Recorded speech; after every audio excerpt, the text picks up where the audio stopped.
So today we are on the third leg of our Appalachian journey, and we are taking you to a town that isn't really a town anymore, called Thurmond, West Virginia.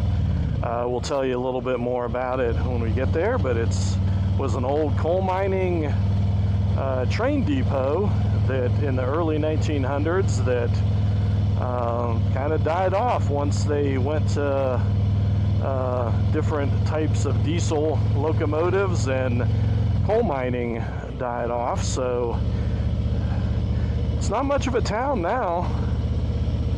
Yeah, it's the least populous city in all of the United States with a population of 5. 5, so kind of small. I don't know if that's one family or right. 5 singles. I don't know. Yeah, they just did a census in 2020, and that's how many they got. But it's a little bit of a windy road along the creek here, and kind of show you some of that and how to get back there. But it's just outside of Beckley, probably 25 minutes from Beckley. So we'll take you the route, Scenic, and we will definitely show you the town once we get there. So come along with us.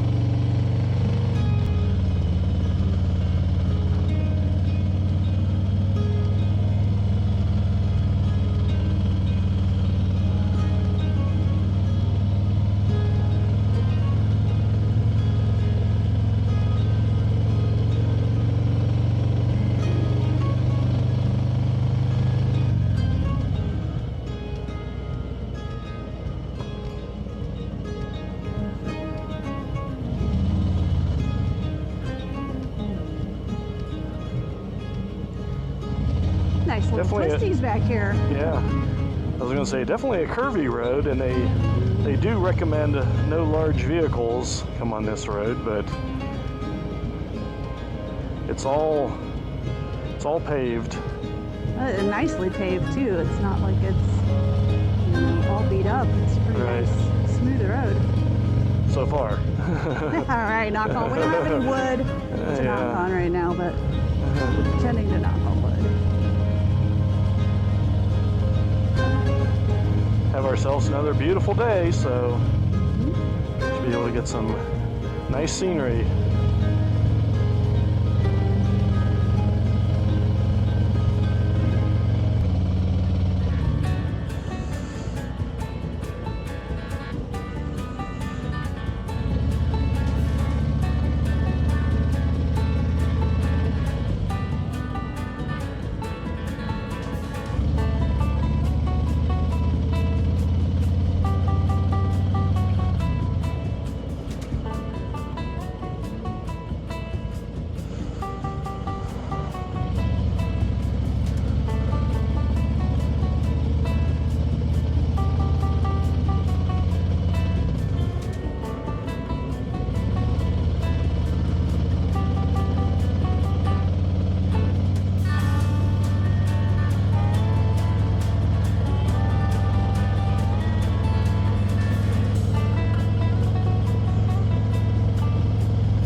this is a one-lane bridge, so one way.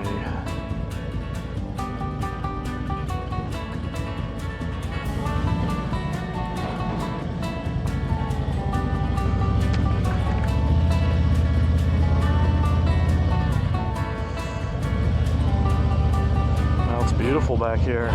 Yeah, it is. Got this nice little stream or river sort of thing that goes right along the road here. It's very scenic, and the sun shining through the trees. Oh, come on, hon. It's a crick. It's a crick. Get with the program. When in Rome. Wow, it's just really, really nice. Definitely reminds me back here a little bit of some of the areas in the Smokies. Yeah. Got the windy roads with the creek that runs over alongside.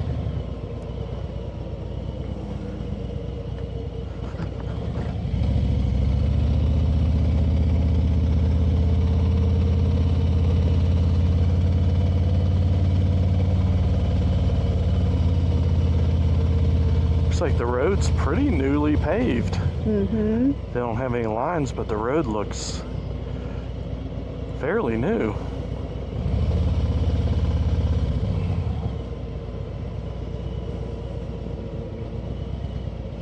Which I know that's what a lot of people ask, and that's what I ask when I'm asking about a more remote area is it gravel road or paved? Because we're going to be on two wheels. Yeah.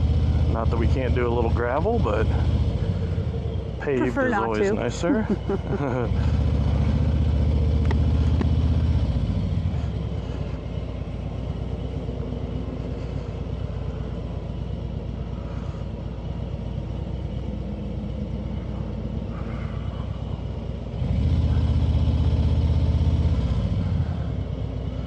We talked to the park ranger at the New River Gorge Bridge the other day, and she assured us that the road is in good shape. So she said, if you have any issues and end up in the hospital, give me a call. So we have that to fall back on. There you go. And I believe we have another one-lane bridge going into the area.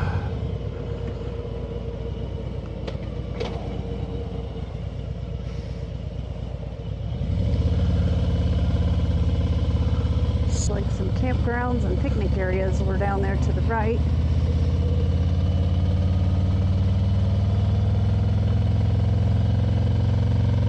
Okay, see a parking lot. Okay.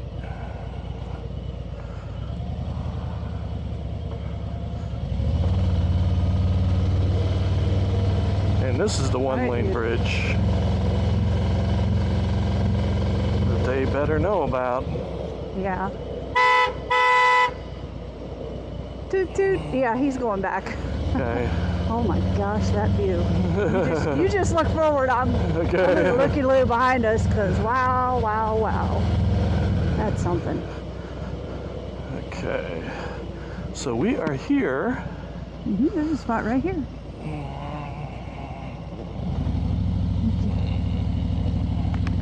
Sweet. And here we are. And here we are at historic Thurmond.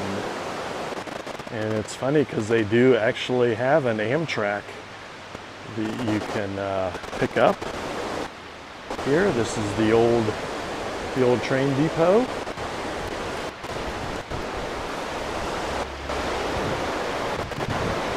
And that's now the visitor center in Blue Thunder. And there's Miss Dawn. Say hello to Miss Dawn this morning. Here's a shot of the river's pretty full from all the rain, and this is the one-lane bridge. You have to be careful, make sure nobody's going the other direction, but you can see the water's a little bit higher than normal, it looks like, and coming across the bridge.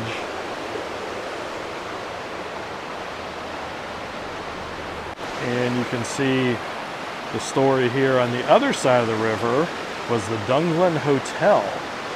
And it ended up being a pretty wild place. A lot of gambling, brothels. You can see it had a name as the Ballyhack. And it was over on the other side of the river somewhere. You don't see it now, but that's where it was. Right? Yeah. Got the visitor center yeah, in here. So like, yeah, they didn't travel Souvenirs, quite as much. some more information This for you. place kind of became a destination within itself. You can see this is the schedule. They actually do still have an Amtrak that runs. He said it was like the least used Amtrak route. But you can see a little pseudo office there. This is where it all started, they say. This depot was the heart of Thurmond in the New River Gorge in the early 1900s. The railroad ruled transportation, and the station is where people began their business and social activities when they arrived. The depot was built in 1904, replacing the original 1891 structure that was destroyed by fire. There was a buzz of activity. At its peak, the station was one of the highest revenue producing depots on the C&O line, reaching nearly $5 million in receipts in 1910. In 1984, CSX Transportation closed this depot the same year the Thurmond Historic District was listed on the National Register of Historic Places. The National Park Service restored the depot and opened it as a summer visitor center in 1995. Alright, ribbons of steel were and still are the main street of Thurmond. For over 80 years, trains were the primary method of travel, linking over 50 New River communities to each other and connecting the gorge to the rest of the U.S. In 1910, its busiest year, 76,000 passengers got on or off the train here. The Great Depression, the railroad switched from steam engine to diesel, and America's growing love of the automobile, however, all negatively impacted Thurmond's economy. By the 1950s, its prominence along the railroad and in the region had declined. And this is the other side of the main depot that you see a lot in pictures. And very cool little town. It's not a town anymore. So this is the old Thurmond post office. So I'm walking along the rails here. You can just imagine it back in the day, Thurmond, West Virginia, 25936.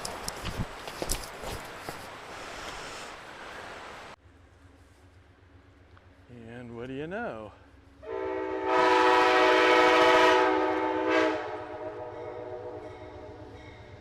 The Amtrak train.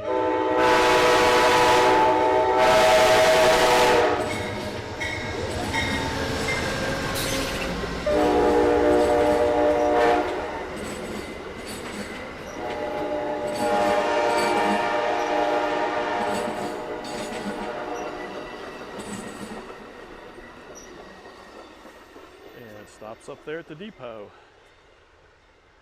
They said that it stops here about 3 days a week. It runs from Washington, D.C. to Chicago. And they said usually a couple people get on every stop. Very few people get off, but there's usually 2 or 3 people. There were some people waiting this morning to hop on, so that's what goes on here now. And there's some property up there you can probably get for cheap. A little fixer-upper. Just a little fixer-upper. It was probably quite a house back in the day, right here in the middle of town. And this was the old New River Banking and Trust Company back in the day. Called this the Mankin Building. In 1904, Dr. J. Ward Mankin paid $4,000 for this 150 by 40 foot lot, and they constructed this building. Had a drug company, which Mrs. Mankin, a pharmacist and University of Maryland graduate, operated on the first floor. Dr. Mankin ran a private medical practice, served as physician for 4 mine operations, and was a surgeon for the C&O Railroad Company. And here's kind of the whole building. all the way down. Or buildings. This is the National Bank of Thurmond building. U.S. State County and Ford Motor Company Depository. Safety deposit boxes for rent. Back in the day, it was actually saying that the economy was strong enough to support 2 banks, with hundreds of thousands of dollars changing hands each year. Between 1910 and 1914, over 47 businesses contributed to Thurmond's robust economy. So you can kind of see a map. You are here. We saw some of the buildings to the right, but all those buildings to the left there are all gone. And this is what they called the coaling station. Coal to be used as locomotive fuel was offloaded from a train car into the receiving hopper below the tracks. Coal was sent by conveyor to a roll crusher, then to the boot where buckets collected the crushed coal, sent it to the top, and dropped it down. I didn't just know that right off the top of my head, in case you were wondering. So one of the things that happened with Thurmond that I haven't mentioned, the steam locomotives were what was prevalent, and this was a steam locomotive repair stop. And once the trains started going to diesel, there was no reason to stop here as much for any repairs, because they could only repair the steam locomotives. And of course then when the coal industry started slowing down, that contributed to the demise. But it was only active for the early 1900s, but when it was, it was. A little bit left of something here was the town hall. And you can see this whole open area here. Used to be buildings. You can see some foundations where buildings used to be all down through here. And that's just a shot of from below the coal station. And definitely an old building to the right of it. This is the Sid Childers Margie Richmond house. The sign says this is the Patty Lipscomb house. We'll have to look that up and see what any history on that. Kind of just shows the town from the other direction. Definitely a beautiful day. Yeah. And then down here, I think you said on the other side of the river, somewhere in this direction was the hotel. And that was where, what I told you Naughty about earlier. happenings. Yeah. There was gambling, brothel, a lot of money, a lot of wild parties. Just really kept the town booming, though, from an economic standpoint. And then it actually kind of got into trouble with the government, I read somewhere. So it was part of it shutting down and part of the town going away. But really cool. Only about 30 minutes from Beckley. It's free. It's run by the National Park Service. Definitely a place you want to stop by.